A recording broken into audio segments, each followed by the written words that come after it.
Hello, and welcome to the first of a series of short YouTube segments that the International Biochar Initiative, or IBI, has prepared to provide basic information about biochar.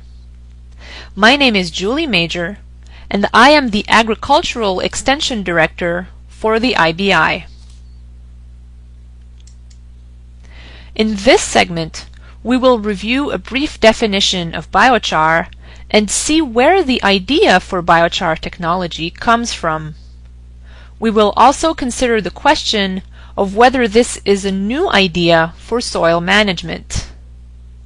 I will briefly explain how biochar is made and talk about what biochar can be used for. What is biochar? Biochar can be defined as a solid carbonaceous material obtained from thermally degrading biomass in the presence of little or no oxygen. Basically, to make biochar, you start with some biomass and bake it under little or no air. This is different from actually burning the biomass, since when we burn something, plenty of air and oxygen are available, and the biomass mostly burns with flames to carbon dioxide and ashes. What sets biochar apart from, say, charcoal used as a fuel is the fact that biochar has specific properties that make it a valuable soil amendment.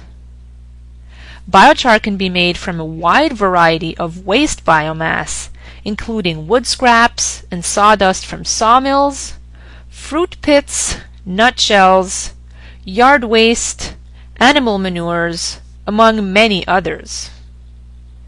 Some examples of biomass feedstocks and the resulting biochar are shown here. Where does this idea come from? In the last decades, researchers have investigated some peculiar soils of the Amazon basin. In Brazil, these soils are called terra preta de índio, which means black soil of the Indians in Portuguese. While soils of the Amazon basin are usually red, infertile soils, there are numerous patches of dark, very fertile terra preta soils that are spread throughout the basin. These soils were made by indigenous peoples before the arrival of Europeans, although it has not been possible to determine the extent to which these were intentionally made to improve soil fertility. Terra preta soils contain large amounts of biochar, hence their color, as well as broken pieces of clay pots and pieces of animal and fish bones. The prevalent hypothesis is that these soils formed under the trash piles of indigenous people.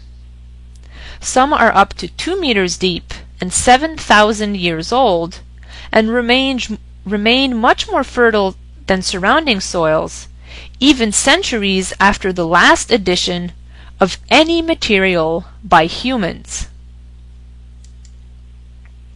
Is this a new idea? Purposefully applying biochar to soil used to grow crops and trees is a traditional technique in Japan and other Asian countries. Here, biochar is applied to established trees in trenches. In other parts of the world, such as India and Cameroon, traditional soil management practices include making and applying biochar to soil. Thus, while biochar is a new concept to many, it is not a new technique for soil management. Modern biochar technology should be safe and sustainable on a cradle-to-cradle basis and produce biochar that enhances soil fertility and soil carbon sequestration on the long term. How is biochar made? The pyrolysis process, whereby biomass is heated under very slow or no oxygen flow can take place in a wide variety of pyrolysis units and at a variety of scales. Biochar is usually made in one of three ways: slow pyrolysis, fast pyrolysis, and gasification.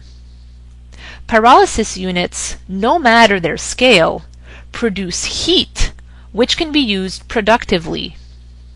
The heat, liquids, and gases produced by stationary pyrolysis units can also be collected and transformed into electricity, biofuels, and a variety of other products. Charcoal making is arguably the most ancient technology developed by man. Although charcoal can be made very simply, for example using earthen mounds, such as depicted here, the IBI urges everyone to strive to make biochar using clean techniques that are safe for the health of those working with them, as well as for the environment. Such clean techniques do not need to be complex or costly. For example, there exists small, clean-burning, biochar-producing improved cook stoves, such as the stove shown here, which was handmade in a village in Kenya out of locally available clay. This is an example of a household-scale pyrolysis unit. Here you can see a mobile pyrolysis unit, which can be transported by a truck. Such a unit can be transported within a region to places where biomass is available to be made into biochar.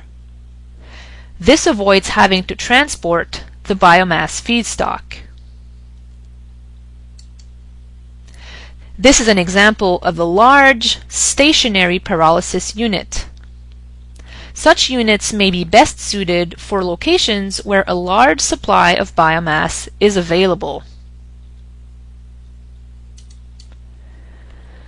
What is biochar used for? Biochar can be used as a soil amendment to achieve several goals, including improving the fertility of poor soil and the quality of more fertile soils, and the yield of crops growing on them, sequestering carbon and thus helping to mitigate climate change, as well as reaping other environmental benefits such as reduced pollution from agricultural land. Biochar can also potentially be used in many other situations, including in composting and hydroponic agriculture, but these uses are less well documented than use in soil. The IBI has many educational materials available on our website for free. On the publications page of our website, you can find fact sheets about biochar use in soil and biochar production, research summaries covering the most up-to-date science about a variety of biochar-related topics, guides on testing biochar in soil and testing pyrolysis units, white papers covering several aspects of biochar in depth, and technical bulletins on practical aspects of working with biochar.